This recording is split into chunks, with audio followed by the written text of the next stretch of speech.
So welcome everybody online and in person. Really appreciate everybody being here. This is a bit of a new exploration for me to try and do something in person and live streaming. We did this once before and it went pretty well, but it may take a little bit of experimentation as we're doing this, but I want to just welcome you in the internet world, and I'm glad that you're participating online. I'm going to be talking about craft today and talk about what the class has to offer over these coming months, and I'm really excited about this because I think it's a real opportunity for lots more people to actually hear about these ideas and this approach, being out there in the ether and here in person. So I really appreciate people coming in person and participating online. So I'm sorry I won't be directly looking at you. I will be mostly looking at the people who are actually in the room with me, and might be answering some of their questions as well. So I'm just going to get started by sort of getting us acclimated to what the resources are available, and the craft class that we're talking about here tonight and over the coming months is really based in a couple of different resource materials. So I'll do a little bit of history about craft and tell you what those materials are, which you can access yourself. Bob Myers is a psychologist who did a lot of work with something called the community reinforcement approach, which is a therapeutic approach designed to help people with substance abuse problems. And really it's designed to help influence the entire environment of somebody abusing substances. So looking at their work, looking at their relationships, their family, what their neighborhood environment is. And this is an approach that has really decades worth of research support behind it. So it's a really solid foundation. When Bob was working on this approach himself, he really saw immediately the need to directly help family members. And he developed something called CRAFT, Community Reinforcement and Family Training Approach. And he has a history himself that he talks about, in which his father was a really heavy drinker. His mother coped with it as best that she could, but not great, and suffered a lot of stress, and he believes strongly that she died young because of it. And so he developed this method really to deal with his own ghosts from the past, and he developed a pretty strong approach to really help family members in their struggles with a loved one who they're worried about their substance use. And one of the strongest pieces about it we'll talk about in more detail next month, but is really self-care. Like, how do you take care of yourself in the midst of having a crisis, what feels like an acute crisis in a chronic time frame? How do you continue to take care of yourself in that context? It's quite challenging, and I think parents in particular have a really hard time prioritizing their own needs when pretty freaked out about their kids. So understandably, it's hard to strike that balance appropriately. But the craft approach does more than just taking care of yourself. It's really designed to be helping you influence change on the part of the person you're really worried about. So Bob wrote a book called Get Your Loved One Sober, which has been around for about, I think, 2 decades, it's possible, which is a really small, nice, straightforward book designed to help a lay person really understand these concepts. So that's your first resource that's available to you. The second resource that's available to you is this book that myself and my colleagues recently wrote called Beyond Addiction, which has a bunch of information in addition to the craft approach. And it feels a little sort of self-promotional to be holding up my book like this, but the reality is I feel so strongly about these resources because we put our heart and soul into this. I can't tell you how much time and energy it took to get this book on the shelves. So really, really, I am not just being self-promotional. I'm also really hoping that people read it because it has a lot of really helpful strategies in it. And it also gives sort of a frame for understanding substances and how it affects people, etc. So I think it's a really nice resource. In addition to that are the things that we're going to be talking about over the next couple of months. These we also created really designed to help people figure out how to implement these ideas of craft in sort of bite-sized chunks. So there's one that's for parents and there's one that's for partners. So as we go along today, I'm going to sort of use the language interchangeably. Partners, I'll use partners examples sometimes and parents examples sometimes, but they are sort of present two kind of different roles in terms of the ways that you would implement these ideas. So I really think that it's helpful to have them be separate. Now those two guides are available online. The 20minuteguide.com is the website. You can print out each session individually from the website for free, or you can buy the thing itself. But the sessions are available all together from that website. And from that website also will be available the forum that I mentioned earlier, which is designed to help people really ask questions and communicate with each other about how they're utilizing these strategies. Okay, so those are the resources available to you, and today I'm going to be talking about what the craft approach is and how to use sort of strategies, particularly ones that might be different from what you know about already.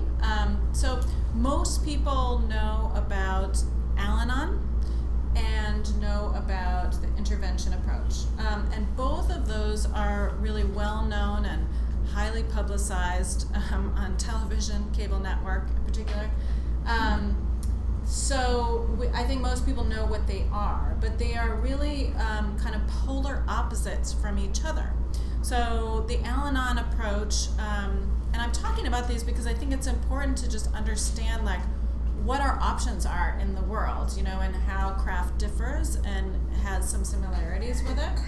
So the Al-Anon approach is really designed to help family members figure out how to take care of themselves. It's really designed to focus on your own needs, figure out how to have good boundaries with the person that you're worried about, and it's designed around the idea that really you can't do anything to make that person change until they're ready to change.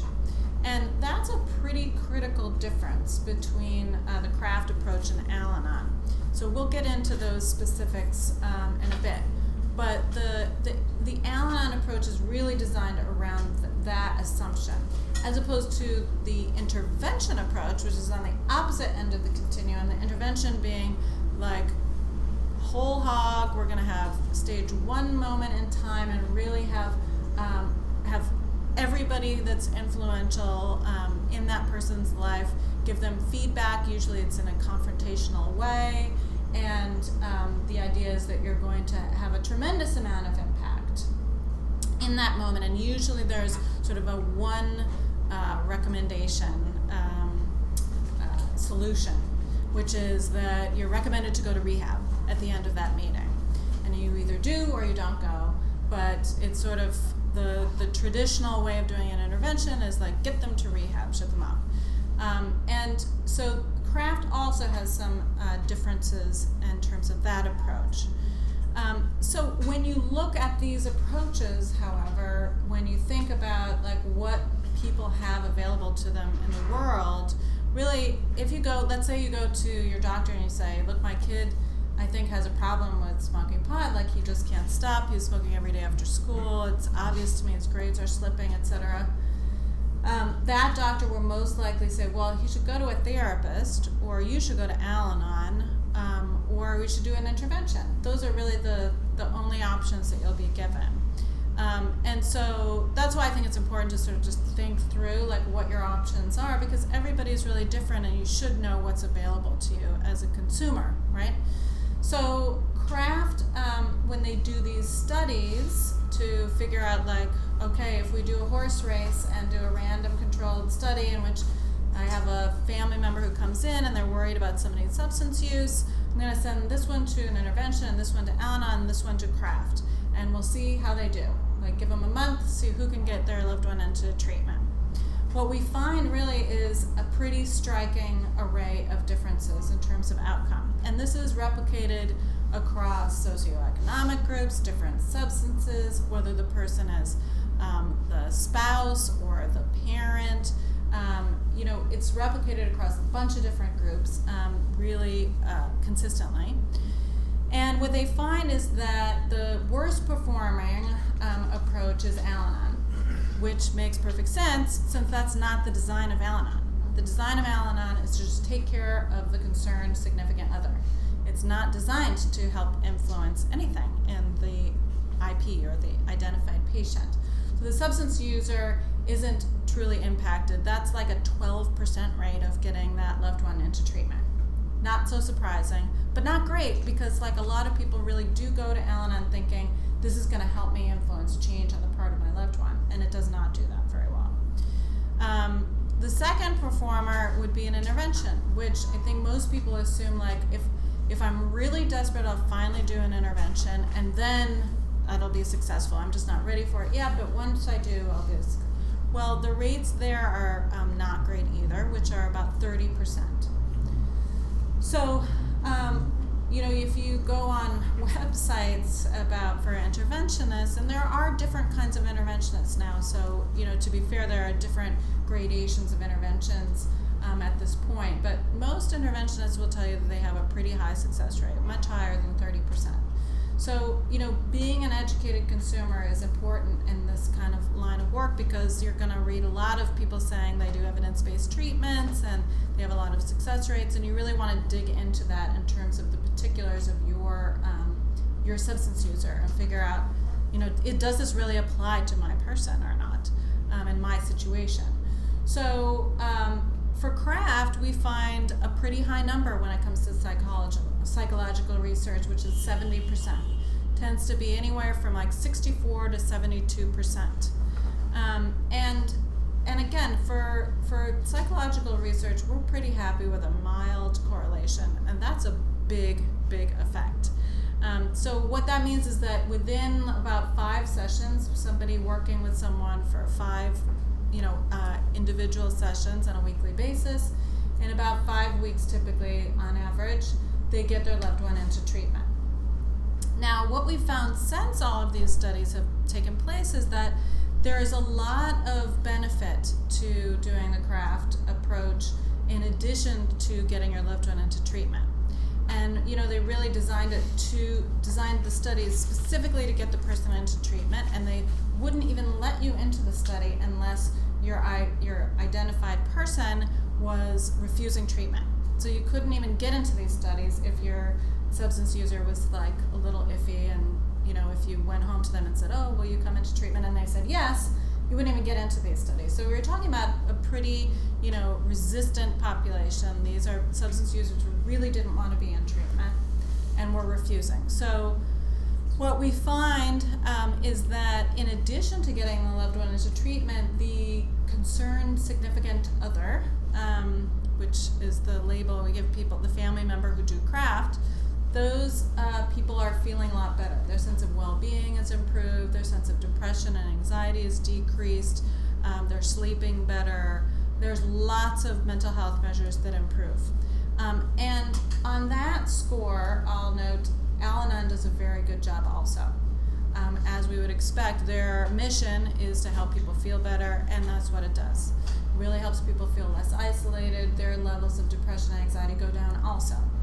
So, that's one thing that Al-Anon and Kraft have in common.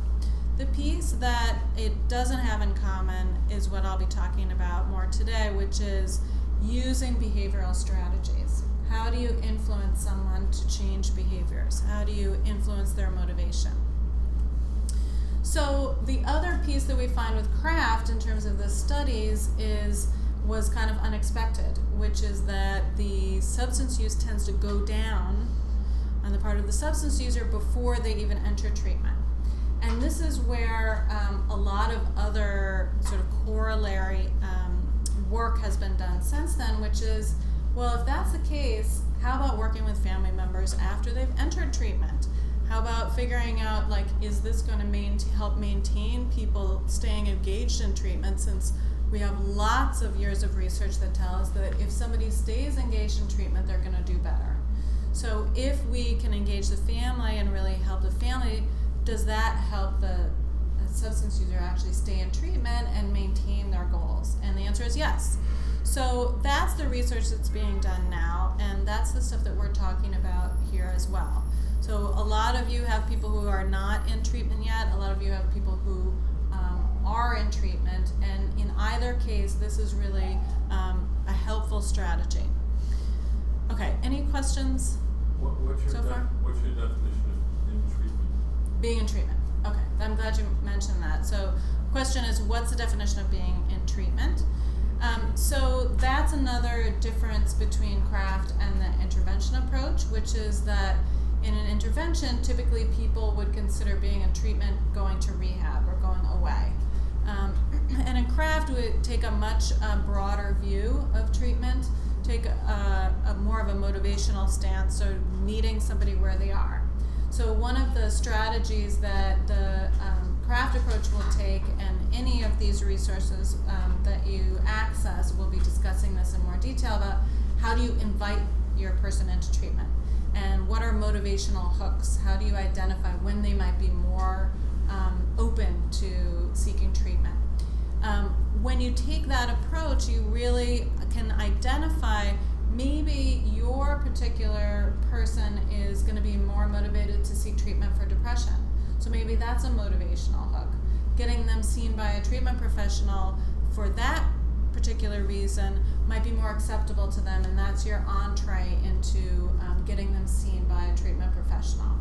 So really, from a craft perspective, we take a broad view. It could be a once a week session, it could be with a psychiatrist, it could be with a social worker, it could be more intensive like a day program, it could be more intensive still like a rehab. And ideally what happens is that once somebody is seen by a treatment professional, there is an engagement there, there's a motivational work that happens to increase your loved one's motivation for getting into the treatment that they really need. So that would be sort of the step two, first of getting them engaged at all, and then getting them engaged in the level of care that they might need most. Whether that's type of care in terms of, dual diagnosis or medications or no medications, or it's the level of care in terms of level and frequency, intensity, etc. So that's another difference between the intervention and the craft approach. The main one, of course, being that craft really takes a non-confrontational approach. And the reason that craft really takes a more motivational approach is that we have a lot of years of research that show us that confrontation actually predicts negative behaviors. And it's a terrible irony that our field tends to be focused in confrontational ways, despite this research evidence. So, when they do studies about this, they really see how the therapeutic alliance is tied to empathic behaviors and oppositely correlated with confrontational strategies. So when we say when I'm talking about confrontation, I'm not talking about just being honest. I'm talking about being punitive, yelling, screaming, that kind of thing. So whenever I say this, everybody in the room kind of looks at me like, well, I just fucked up. Like, I did everything wrong. And I should say that, it's pretty normal to have angry reactions to people who are treating you badly, and behaving self-destructively and scaring the crap out of you. So, it's not to say that every single interaction that you have with your loved one is going to be loving and positive. But really, the focus for craft, there's like 3 main pieces of craft. One is self-care, and again, we'll talk about that more in terms of how family can take care of themselves. The second is positive reinforcement. So, positive reinforcement means figuring out what are the positive behaviors that your loved one is doing now that you can reward, reinforce, praise, acknowledge, pay attention to. And more specifically, what are the things that they would be doing if they weren't doing all these negative things that you want them to stop doing?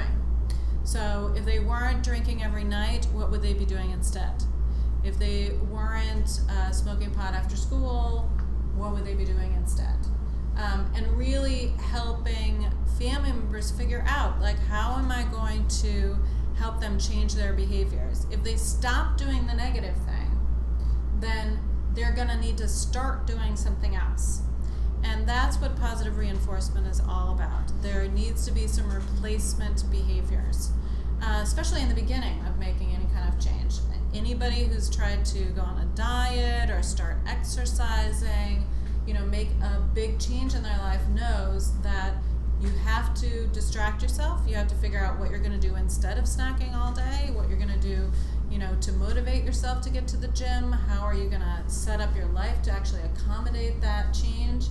These are, losing weight and getting yourself to exercise are the sort of money machines for every self-help magazine in the world, because it's really hard to do. And substance abuse is hard like that. Substance abuse is similar in the sense that it's a really difficult, ingrained habit of taking care of yourself in some way. And as a family member, it's really hard to perceive substance use in that way, because it just seems perfectly obvious that it's a horrific thing for that person to be doing. But in fact, once you figure out what is motivating your loved one to be engaging in these negative behaviors, the more empathy you have and the more information that you have to actually be constructive in your actions. So positive reinforcement is really figuring out how you can identify your loved one's motivations. What are they getting out of this behavior? And what you can do to use that information constructively. So if your teenager is smoking a lot of pot because it's what all his friends do, and maybe it actually decreases his anxiety and makes him think less about the fact he has ADD and he can't concentrate on his schoolwork anymore, these are all informational bits that you can use constructively to figure out, okay, then what does that mean about his social group? Does he have any friends who don't smoke pot, and how do I really reinforce those relationships? Rather than telling him he's got to cut off all those relationships with the substance users, which usually just results in a big argument and a lot of yelling. Figure out how you can support and reward him basically for being engaged in these other more healthy relationships.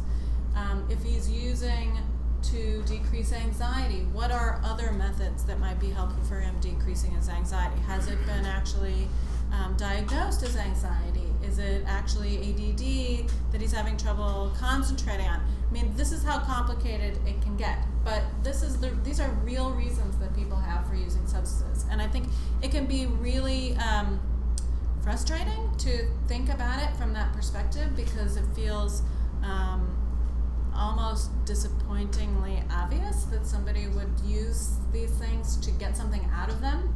But it's also very frustrating because usually the downsides of substance use are much more apparent to family members than they are to the substance user. And so that's the other big pillar number 3 of the craft approach, which is allowing for negative consequences. So as a family member, there are lots of reasons that you want to protect your loved one from experiencing pain or frustration or negative consequences. As a parent in particular, you might be concerned they're going to drop out of school and what consequences that's going to have for their later life. You may be worried they're going to get arrested if you don't allow them to smoke pot or drink in your house. Then won't they just do that on the roof, and then maybe they'll fall off or they'll get arrested, or all kinds of negative consequences that you might want to protect them from. And you might do some things that you wouldn't have thought you would do to actually protect them from experiencing those things, because it seems like sort of the lesser of two evils. And craft really helps to brainstorm about ferreting out, like, which are the things I can begin to allow this person to experience more of? Which are these things that you can really kind of allow more of the consequences to affect them directly? Because it turns out, understandably, the world is a pretty good teacher. And if the world is impacting your loved one directly, they're much more likely to really absorb that and take it in for themselves. Because what we really want is for your loved one to have an internal dialogue. We want them to really be thinking internally, like, what are the pros and cons of this behavior? Like, I'm gonna think carefully about this. Now that I know that my best friend thinks I'm kind of a jerk when I'm drinking, now I'm gonna think about that before I start drinking too much. As opposed to if that dialogue is between you and them. Because if the dialogue is not in their head and it's between the two of you, then that just causes a lot of friction and conflict. And it also increases the sense that your loved one has that this is not really their internal problem. It's you that's the problem. It's your standards that are the problem. If you would just get off their back, then everything would be fine. And that is a dialogue you do not want happening inside their head. You really want to decrease the chances that that's what they're saying to themselves. And the best way to decrease those chances is really to help them to experience those consequences directly. So the upshot here is to really figure out how can you increase the opportunities for them experiencing these consequences directly, and decrease the experiences in which you're in conflict with them about it. So that's what allowing negative consequences is all about, is really helping to shift the dialogue that goes back into their head instead of being between the two of you. So any questions about all of that so far? Okay. So can I get a show of hands, like parents versus spouses here? Parents.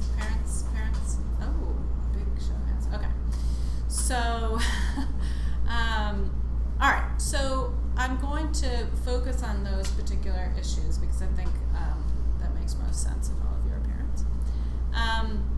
So one of the things that we want to talk about in terms of self-care is that there is a lot of shame and isolation that comes with these kinds of issues, having these kinds of issues with your kids. And it can really get in the way of being able to constructively problem solve and constructively engage with your kid. Because if you've spent your whole life being a parent, talking to other parents about what about this school, or what am I supposed to do about toilet training, or now he's screaming at me, well, how are you dealing with this? What's happening with the kids at school? Like, if you have spent this, if you've used this as a strategy for yourself as a parent all along, and then all of a sudden your kid has substance abuse problems and it's becoming kind of a problem, then you stop using that strategy. Then you feel not only isolated, but you can feel really impotent in terms of all those skills as a parent that you've been able to rely on so far. And it can be tremendously devastating to to your own sense of being able to solve problems, being able to really think constructively.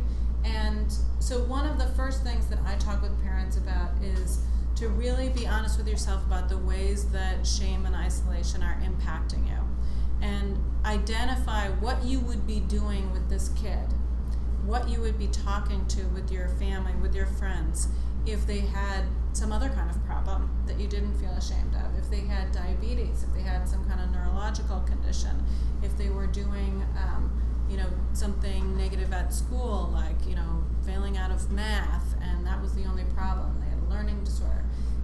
A lot of these issues let's face it, as parents we can feel bad about everything, so there's no shortage of that. But if there's an issue that's different and less sort of societally shame-inducing, people tend to operate in a really different way. They tend to reach out for support, they tend to problem solve, they tend to sleep okay because they're not up all night sort of trying to worry the problem away. And when you think about that distinction, like how would I be behaving, who would I be talking to differently, sometimes it can illuminate and open up some really nice avenues of support. Some 12-step approaches would really encourage everybody to tell everyone about everything. If you're the substance user, you should be honest with everyone about everything. And that's not what I'm talking about here. I'm just talking about sort of cracking open the door and figuring out, are there ways that I can feel more supported in this struggle? And it might just mean going to a therapist. It might mean coming to a group like this and being able to talk to people on a forum. It might mean joining an Al-Anon group. It might mean only going to Al-Anon once a month. It might mean talking to your sister who has a child with other similar kinds of issues that she might be able to understand, but you've really walled that off as an opportunity of connection because it feels too embarrassing or shaming, or like you're going to be the black sheep of the family now because you have these problems in your immediate family. So I'm not suggesting that people need to really tell everyone about everything. In fact, that's probably not a good idea. But it is helpful to think about who are the people that I could reach out to, and what are the ways that I would be dealing with this differently. We have this partnership with drugfree.org, in which we have trained parents in the CRAFT approach, and they act as mentors to other parents who are going through similar things. So you can call up drugfree.org and talk to another parent coach, and they can help you walk through some of these same kinds of issues that we're going to be talking about today and in the coming months. And one of the parents that does this work has explained to me in great detail how astonished she was as a person from the medical background herself to realize that substance abuse really wasn't treated in the same way as a medical problem at all, and that it was really moralized, and she felt really ashamed, and she was made to feel ashamed by treatment providers, and there was a lot of denigration that she felt happened to her child and to herself in engaging with this problem. And so I have to say that I wish it weren't the case that treatment providers can do this, but it's likely that at some point you may have experienced a similar thing in which you go to your doctor and say, I think I have this problem with my kid, or your kid goes to the doctor and they really pass it off as like something that you're supposed to get through, or it's no big deal, or what's the matter with you, or marijuana's no big deal anyways, it's about to be legalized. So there are lots of ways that people can dismiss the problem, and lots of ways that people can denigrate you for even being in a relationship with someone who has this problem. So one of the things that I really want to encourage you all to do is be mindful of the ways in which your experience might be impacted by the moral undertones of the way our society really treats this problem, and think through the ways that you might deal with it differently if it were a different kind of problem, so that you kind of give yourself permission to deal with this and ask for more from your treatment providers. You know, we tend to think about other kinds of medical issues as, you know, very medicalized, and, you know, this deserves attention in terms of medications, etc.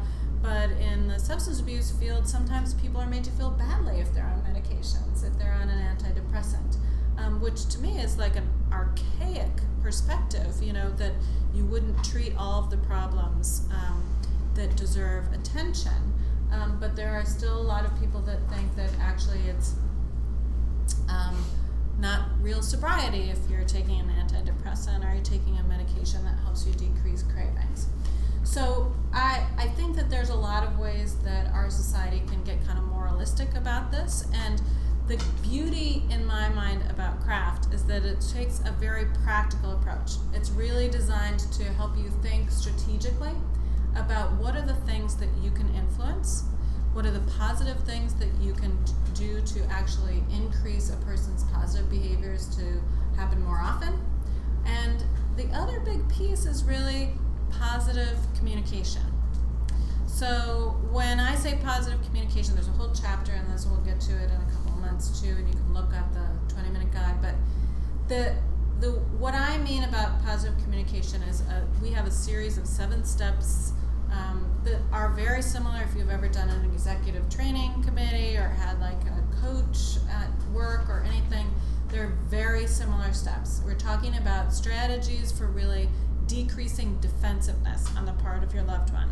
A lot of the strategies are about sort of clarifying your message, increasing the chances that you're going to be heard, and increases the chances that your message, your particular message, will be heard.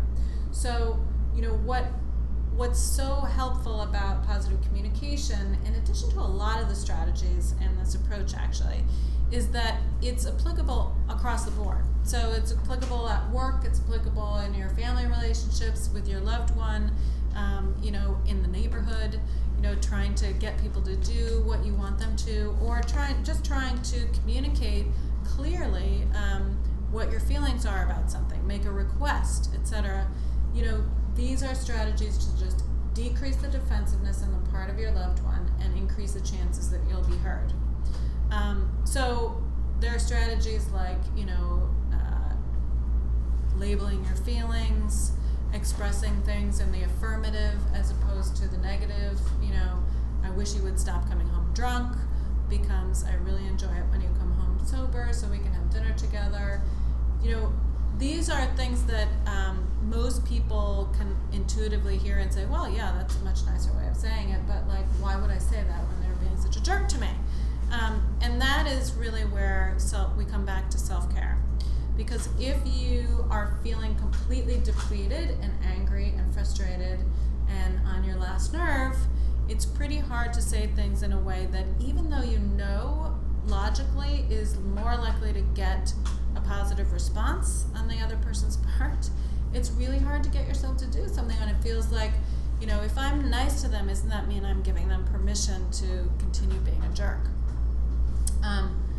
So that brings me to this concept of enabling.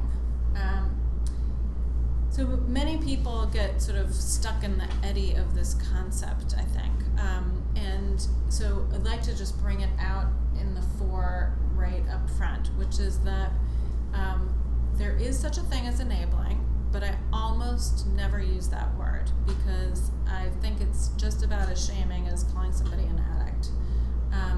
There's a way in which our society sort of turns everything that you could be doing to help somebody, make them pancakes in the morning, take them to soccer practice, everything turns into enabling if they are using substances. And I think that's just paralyzing. You know, how do you stay in a relationship with someone in which everything you do that feels helpful and that you've learned, especially as a parent, your entire parenting life, turns into, you know, tainted in some way so that you feel like an enabler now.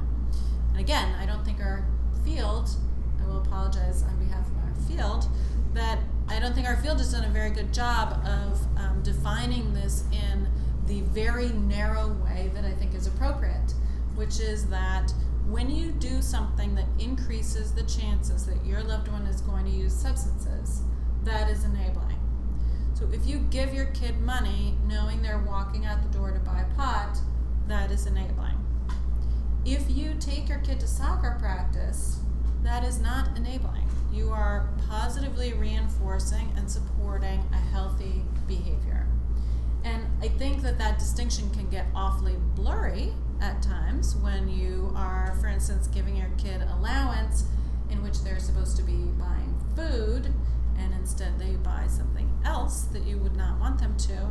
So there are lots of ways that this can get murky and confusing, but keeping that distinction, that definition really clearly in your mind, I think is helpful because it allows you to not feel bad all the time. And I think not feeling bad all the time actually helps you in lots of other ways. It helps you be a more creative problem solver.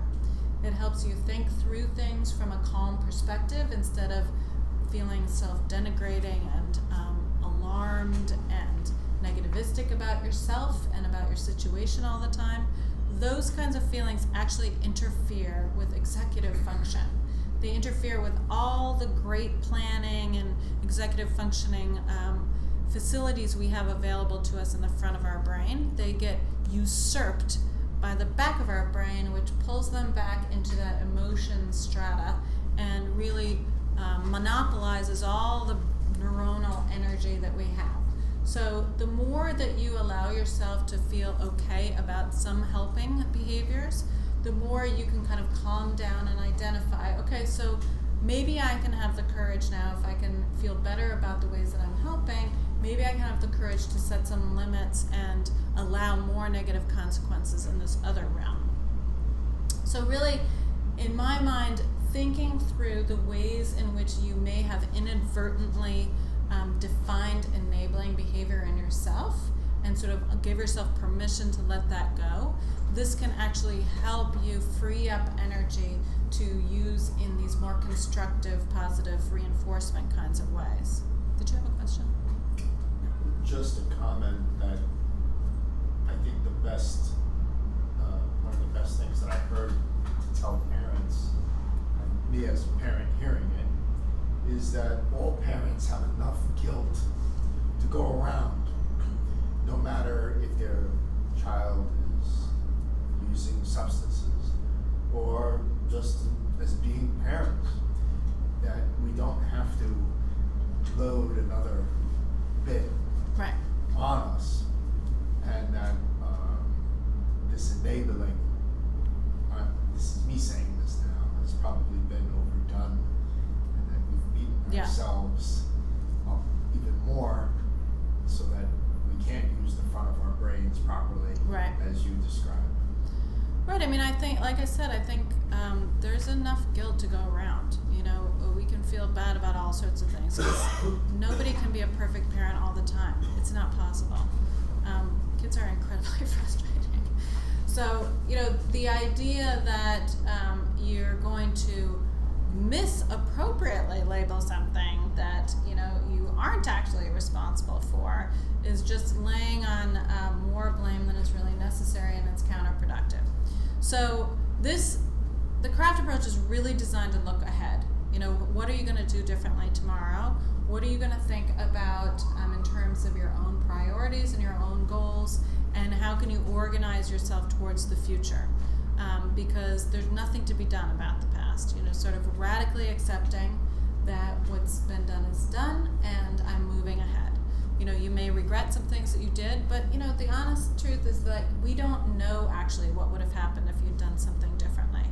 And the fact is that we can only move forward, and craft really helps people take a sort of scientific approach or experimental approach. So really thinking about, okay, I'm going to try this particular behavior on for size, I'm going to think about it, I'm going to try and do it in this way or that way, I'm going to communicate differently, or I'm going to allow negative consequences or reward positive behaviors, sort of choosing a strategy that you're going to work on and do it over and over and over again for a couple of weeks, and then assess.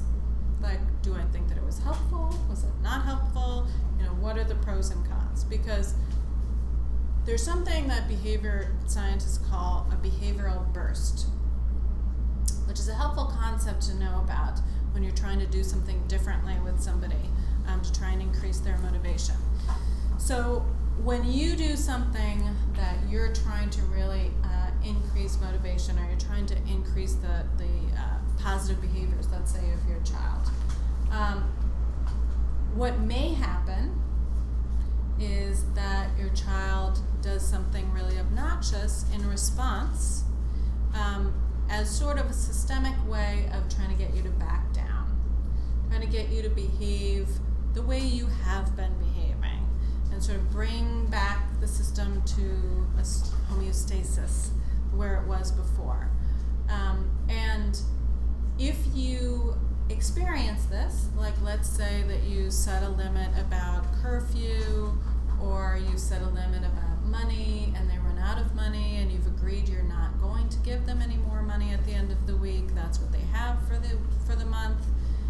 You're not going to replenish them as you may have done in the past. They may get really angry. They may scream and yell, they may pitch a fit, they may threaten things, and in the face of that burst, it's sort of, this is a bad example for partners, so I'll use it since there aren't any in the room. It's sort of like when your kid goes through sleep training. If you go in and save them from having to go to sleep at the moment when they're screaming the loudest, you're basically training that child to scream that loud again over and over again, thinking that that's when it gets to have your attention again. So with a behavioral burst, a similar concept is in play, in which if you give in that moment, you've agreed that you're not giving them any more money, despite the fact that they've gone through it all too quickly. If you give in after they scream and yell and throw a fit, then you are encouraging that person to do it again in that manner, because now they've learned they can get you to back down. So with a behavioral burst, the very challenging challenge for you is to ride it out, to actually hear the feelings, empathize, let them know you're getting off the phone, that you stand by your plan, and hold firm. With a behavioral burst, if that's what's happening, it will burn out. It might happen again the next month or the next week, but a little bit less this time, a little bit less the following time. So if you try something new and you have that experience and you think, see, didn't work, I can't do it, or they can't do it, then you haven't learned the full lesson. Trying something a few different times is usually the most effective strategy for riding out a behavioral burst and being an experimenter in this way. I was going to say, what are the strategies to have the strength to ride this out? Yeah. Well, that really has to do with self-care. So, what we know about families who have somebody using substances is that they tend to be really burnt out. Parents tend to not be sleeping very well. They tend to be pretty ragged and frustrated.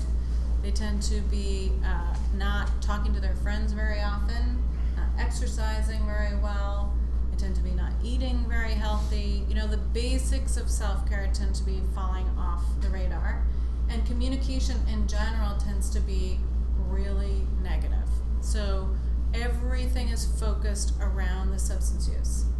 It's part of the reason why really the positive communication can be such a crux, such a focal point of training in craft, because if you figure out how to change the dynamics of communication and you really kind of steadfastly refuse to get sucked into that negative pattern again, then you change how the relationship feels. It really feels different. And what I see a lot is that the substance user starts to go, what is she doing? What is happening here? Why are you talking to me like that? Why are you noticing these positive things I'm doing? It sounds absurd, I realize, but I've seen it happen so many times now that it's really a clear pattern that they are so used to like being yelled and screamed at for their negative behaviors, which is understandable. I mean, in every other problem that you have dealt with your kids, if there's a problem, you focus in on it, you like give it a lot of attention, you worry about it, you figure it out, and then it resolves itself because you figure something out, and the tension allows you to do that, and you work itself out. In this particular thing, it goes on and on and on because they're getting reinforced in whatever ways they are for using. So they have their own motivational engine that's operating to propel them forward in these negative behaviors, and you keep focusing in these negative ways on this negative behavior, thinking you're going to make it shift.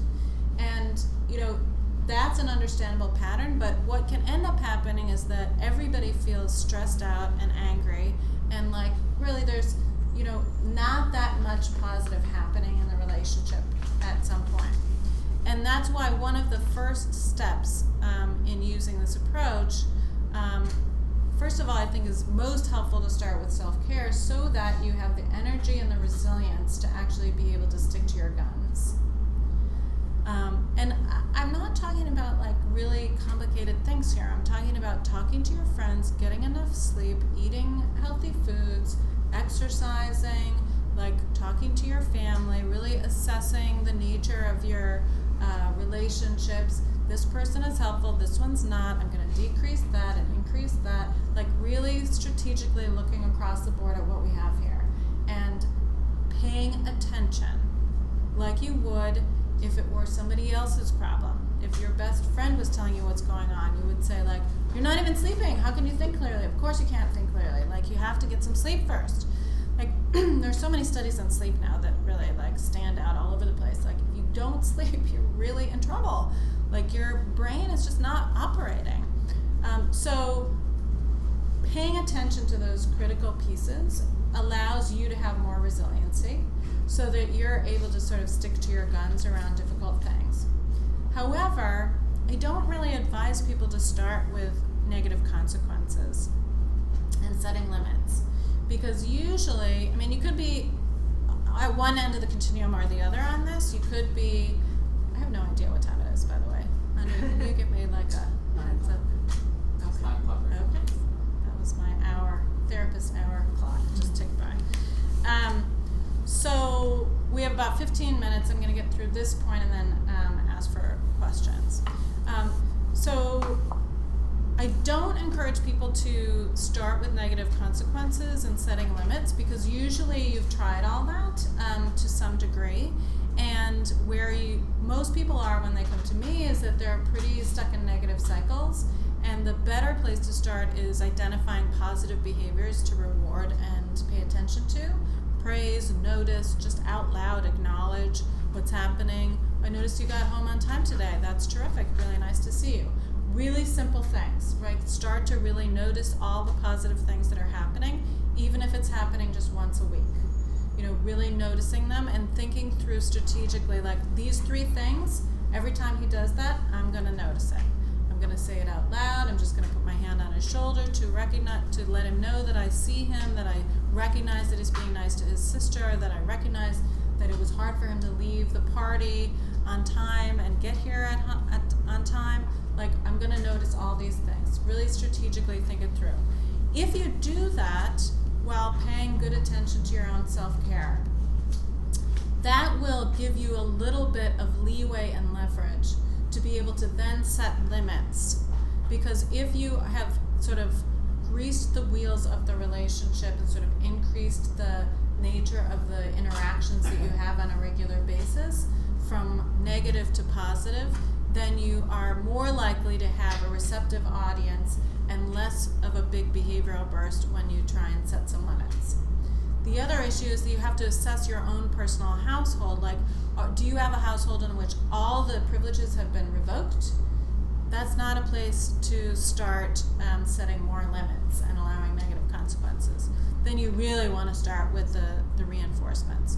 But you might be in a house in which there are tons of privileges, and actually there's way too many privileges, and actually you should start by decreasing some of them. So it depends on sort of where you are on this continuum, and think through what the priorities are for your particular system. only other thing that I will say about all of this, well, I'll say two more things, is that I think in our culture and in families with substance abuse in particular, we have a mistaken alliance of thinking that worrying is helping solve the problem. And I don't think that we think about this consciously or, sort of say it to ourselves like, I'm going to worry now in between, work and the subway because that's really going to solve the problem. I don't think we say it to ourselves consciously, but I think there's an unspoken sort of assumption that both if I worry about this, I'll eventually come up with a solution. I'll figure this out because that's how I've been able to solve all my other problems is by spending enough time thinking about it and the solution comes to me. Sort of unconsciously thinking along those lines. And on the flip side, thinking, if I stop worrying about that, that must mean I don't give a shit anymore. It must mean that I don't care about my kid. I don't care about this relationship. So if you start to take care of yourself in a better way, you start to feed yourself better, you start to talk to friends, you start to exercise and really make an effort to get to bed earlier and sleep longer, etc. And you encounter these sort of internal voices that say like, this is not appropriate. My kid is on fire and I am like getting a massage. This doesn't feel right. It feels like totally wrong. I feel like I'm giving up on him if I take care of myself. Try and be aware of the ways that this voice is active in your head and think about ways to combat it, because it is for sure that worrying does not solve problems. I'm here to tell you. And there's a really big difference between worrying and problem solving. And that's why in the 20-minute guide, the first strategy we have here is problem solving. Like really thinking about how you're going to set goals and how you're going to problem solve, what the strategies are for doing that. Because it's a critical piece of being able to resolve problems, and distinguishing it from worry allows you some freedom to actually clear up this worry time that you have in your head.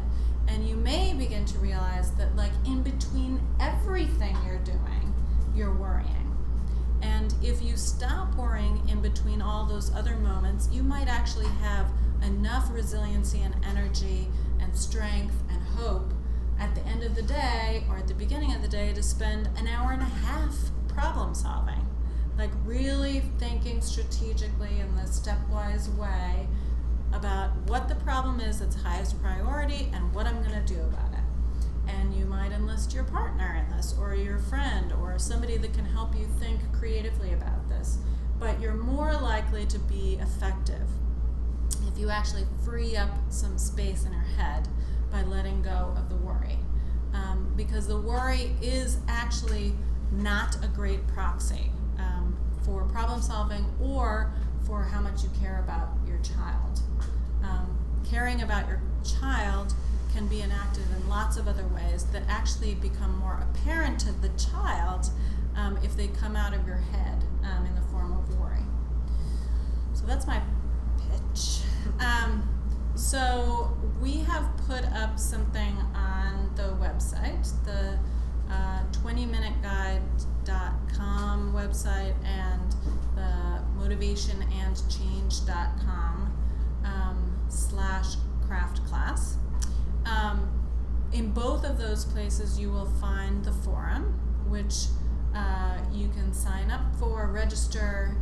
You have registered to be here today, but you're going to register again to be on the forum and be able to register questions, comments, etc.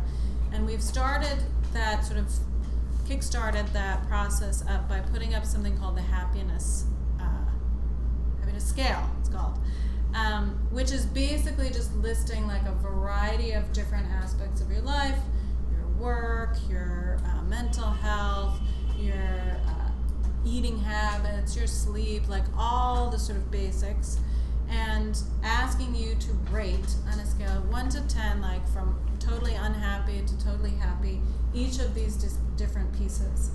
And I'd love for you all to fill it out today. and get a sense of where you are now, so that we can review it over time and get a sense of how you're doing over time in terms of these different aspects. And in terms of what you do with that information, besides just hold on to it for later assessment, you can actually begin to problem solve around some of those items. So if you find something that's like a 4 or 5 on a scale of 1 to 10, and you actually think like, you know what, it usually is higher, but like this is a terrible time and I just don't know how to get it there, that's a sort of perfect arena in which to devote some problem solving and setting some goals around that particular topic, so that you can actually try and make some progress. So now we have a month between the next class, so you have plenty of time to enact a plan and follow through on it. You know, one of the things that we do with the people that we're working with in terms of substance abuse is really help them utilize accountability to help them. So if you tell your friend you're going to meet them at the gym, you're 10 times more likely to actually go to the gym. So here we are all together, online, in person. You know, if we all commit to setting a goal and trying to enact it between now and then we can check in with each other as accountable agents in terms of how we've done. This is not a punitive strategy. Mm-hmm. This is designed to help you enact a plan that actually helps with your own resiliency, so that you can feel better, primarily, but also so that you can really be more creative and active problem solvers in the service of your other goal, which is to help impact change on the part of your loved one. So, questions? Yeah, I was going back to the differences between 12-step, Al-Anon, craft. I'm actually at a point where I've discussed some of the number of friends and colleagues and Mm-hmm. people I'm very close to, a number of whom have gone through 12-step and Al-Anon. Mm-hmm. And I find that it's a really difficult thing to discuss, that you're not necessarily going that route. Mm-hmm. There's this sort of very deep belief that that's the only way to do it. And Yeah. these are people who are very close to me, and I agree with them on almost everything. But I find that this is a very difficult discussion, and I tend to want to just not talk to them anymore. I want to know what your Yeah. thoughts are on that. I can understand why you wouldn't want to talk to them if you're not feeling supported in your approach. I mean, look, if a plan works for somebody, they become evangelical about it. They want everybody to do it their way because it worked for them. And when it's a really serious problem and a plan works for them, they are even more enthusiastic about getting it to do it their way. So I think that the issue with using a different strategy than other people want you to is twofold. One is you can say things like, you know what, I'm trying something different and it might not work, honestly, but I have to try it for myself. Like, I have tried this other path and I don't know that it works for me, so I'm trying this new one. And you actually, I agree with you on 99% of things, so I actually am going to lose my mind if I can't talk to you about this too, because you are a way that I solve problems. Talking to you is a great support. So is it possible that you can put aside your strong feelings about this in order to be a friend to me while I try this new approach? So that's one approach to take. Just take an experimental approach and ask for permission for the person to support you in this. Usually our people can find it in themselves to, at least in part, embrace your strategies. The other piece is that they may not be the person to talk to. And I wish it weren't the case. I wish that, people felt like there was enough overlap, because in my mind there is overlap. But sometimes people don't feel like there is enough overlap in order to feel like it's consonant with what they experience themselves. And so, that being the case, there are people that just won't be a great support to you in this effort. And that's sad and unfortunate, but if you can say something like I said a minute ago and they still can't be behind you, then that might not be the person that you're talking to while you're trying this experiment. And again, it is an experiment. You know, there's 70% of people get their loved one into treatment. That means somebody has to be the 30%, right? So it's not a 100% program. There's very few of those 100% programs. So I think that you have to accept that there are different approaches for different people. And for your particular loved one, you're trying this approach, but this approach might not work either. You have to be have an experimental mind to think that through.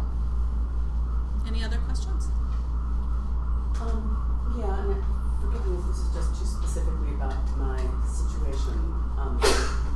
But my husband and I, he's out of town and couldn't be here tonight, he wishes he could, are confused about the degree of our son's problem, and I have a little reluctance to engage with any kind of program because then it all becomes a fait accompli, and we have to yes, he has a problem, and Right. he does have an ADD diagnosis, so I think he playing a gets role. in a lot in trouble with his substance use a lot faster than some of his peers who do not have an ADD Yeah. diagnosis. And Yeah.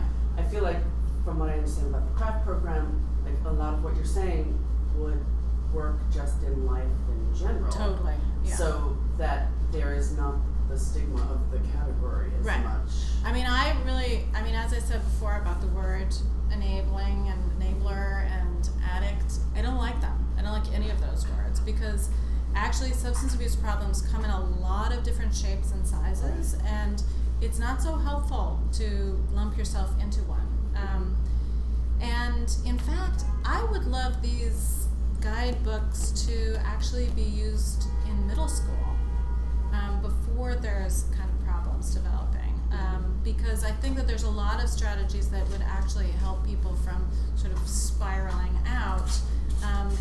So I think that in these particular situations, I think it's even more helpful because there's no reason to label him in any way, really. I mean, you want to label the behavior so that you can target it, and label the positive behavior so you can target that.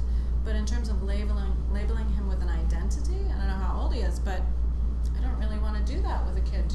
You know, I want them to evolve, and taking on a role of addict either in your mind or in his is not so helpful in lots of ways that actually are meaningful. You know, it tends to sort of whitewash over other problems like ADD, and suddenly what, you know, could be receiving attention in terms of his attentional problems gets interpreted as a substance abuse problem, which may eventually become, but it's not necessarily helpful to do that right away. So I think that there's a lot of potential pitfalls that people don't really realize about using those labels, and I think these strategies are really helpful for that situation in particular. Some of the strategies, I assume, and this is very early on in getting to understand what these strategies are, but I assume can help with with different approaches that each spouse is taking. Because I'm in a situation where my wife couldn't be here also tonight, but I find both of us care about our daughter's issues with substance abuse. I am on the worrying scale, and she's on the actively not worrying scale. You know, she's 26. We can't, continue. Right. So it helps to have us both on the same page. We spend so much of our exhaustion and tension trying to look at each other's differences in the approach. Right. So I assume within this, one would be picking up. Right. What you're describing is Pointers. super common, by the way. I'll just say that. It's really normal for people to have different approaches within a couple. And in fact, I think that sometimes it happens sort of in an active way because you are balancing each other out. You know, she's taking the non-worrying stance, and so you get more worried because somebody has to worry. You know, you kind of balance each other out in these regards and end up being at opposite ends of the continuum. So it's really common. There's a whole sort of section in here about what we call alignment. How do you get on the same page? And if you can't get on the same page about a particular strategy, which is usually easier than sort of the broader topic, you know, you might in general feel like there's a lot to be worried about here, and she's feeling like not so much, but I can agree with you that this particular thing is something that we should do more of, so we can get together on that point. So there might be points of agreement that are easier to reach, but the other piece is that, you know, she may never agree with you, or you may never agree with her, but you can stand out of each other's way as you're enacting some kind of behavioral plan. And sometimes that's sort of the best approach, is to figure out, well, you know what, I'd like to try this plan of communicating with her in a different way. Is that all right with you? And can you sort of stay out of my way as I try and do this and not undermine me? You know, the biggest problem is if people are undermining each other's efforts. You know, if one person has set a limit and said, like, I'm not going to give her money after this point, like she has to learn to manage her own money, and then the other spouse comes in and swoops in to the rescue. Well, okay, honey, you know, that's a problem, because you're really undermining each other's efforts. But if you can find a place of agreement, then I think it's fine, and it's totally normal for people to be at different points in the continuum. So we should stop. Any other quick questions or thoughts? Thank you guys so much for coming, and thank you guys so much for participating online. Really appreciate it. So do join the forum at the 20minuteguide.com or at Center for Motivation and Change.com/craftclass. All right, thanks so much. And my husband will, since I've signed up, my husband will be able to Yes. view this on his computer. Yes. Yes. Any problems, just let us know, but I think that should be pretty self-explanatory on the website. Thank All you. right.